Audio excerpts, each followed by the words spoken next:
Right, good afternoon everybody, I'm James, I'm the other best man.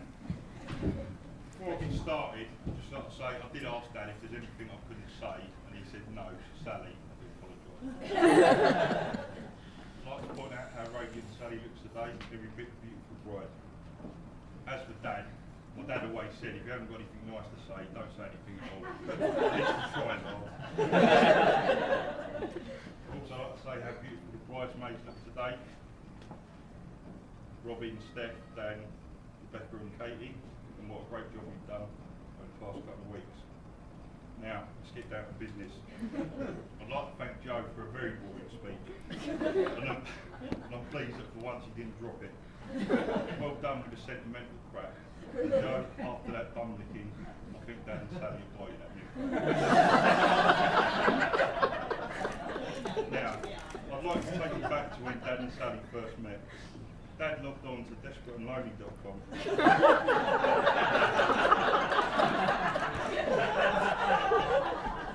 Somehow found a single and attractive girl. But she put him out and found Sally.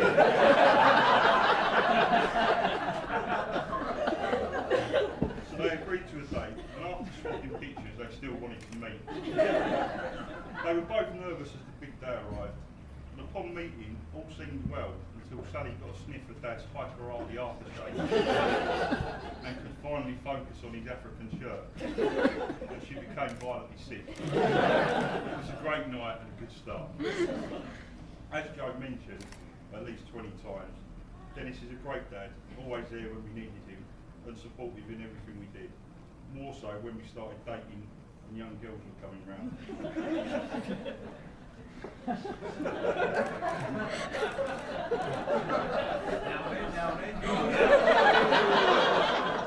Daddy's known at rugby for his generosity and is always buying beers for us all. And this was always appreciated and held him dear in the hearts of the team, until Tony realised that he was trying to potentially groom some of the younger members of the team and has since been banned from our changing room. The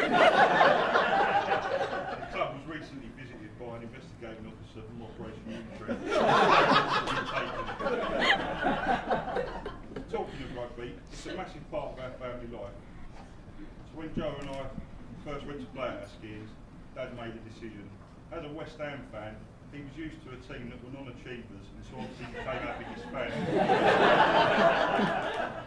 As H2O Waterboy, he hardly missed a game, and if you refer to your photo sheet, photo 8, shows how even in sub-zero temperatures, he was there as our most dedicated fan.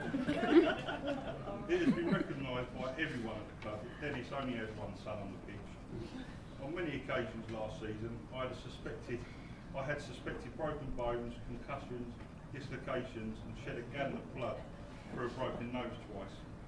Dad could not be heard from the touchline and miraculously disappeared. Stretchered off and bleeding on the side, I waited for the crowd to clear, and on many occasions to see Dad, but he was never there. Conversely, Joe would trip over a blade of grass, and Dad would want to destroy the pitch. The opposition supporters, posing like a silverback gorilla who hasn't made it for a month. Water bottles were thrown asunder, and he would charge with a war cry, "That's my boy!" Thanks, Dad. Dad was inspired by what he saw at the club, and in a vain attempt to get closer to the team, he turned up to training. Dad ran around a bit, he huffed and puffed, and went home after each warm-up. Sally would come into the lounge and find him laying on his back with supposed strains and sprains and red in the face. He claimed he was putting on deep heat, but he had a picture of... Sorry. He had a tube of KY jelly and a picture of Abraham. Sally grew suspicious. As a reward for his dedication at the end of the season, he was awarded a prize for Best Supporter. Now, Dad was overjoyed and he ensured that everyone knew he won an award. This was the award that Dennis won that year. Did it just say Stanley? I think it was more for me than him. Yeah. And this was the award won by Kevin this year. What Dad hasn't been told is that the award was scaled on penis size.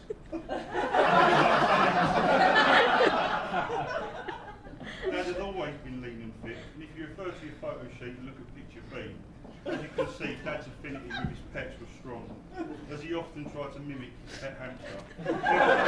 Evidently, at the time his photo was taken, he forgot to spit out the nuts. Dad is famous for his barbecues and his inability to cook and getting the guests to do it. We were puzzled until we looked at some photos, letters C and D on your sheets. This was Dad in 1975, before the incident. Photo D is the aftermath. Enough said, I'm quite happy to cook. His inability to cook was proven by my beloved Nan, who told me the story of when he cooked cottage pie. Upon presenting his efforts to her, she replied, "What on earth is that shit?" The fur was burnt and the legs were still twitching. After already showing him Dad's Kevin Keegan porno plumber photo, takes me back to the past. In Joe's boring speech, he mentioned that Dad had been married before, twice in fact. Looking at old photos and thinking back, it suddenly struck me that Dad had done alright out of each marriage. From the first marriage, he got myself and Joe. From the second, our beautiful Becky. And on this, his third, he got a dog.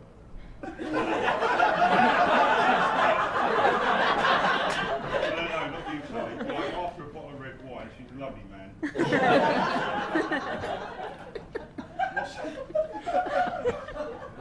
Myself and Joe are elated that today has gone so well until this speech. And I'm glad that we had an input into what we are wearing today, as with our family's supposed nautical heritage.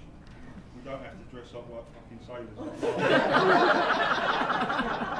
a photo E on your sheet. Dad had obviously been preparing for this third marriage long before he met Sally. Dad works as a surveyor specialising in specifications for the visually impaired and slightly disabled. Dad knew his skills were honed from the first date, knowing what Sally was like after a bottle of red.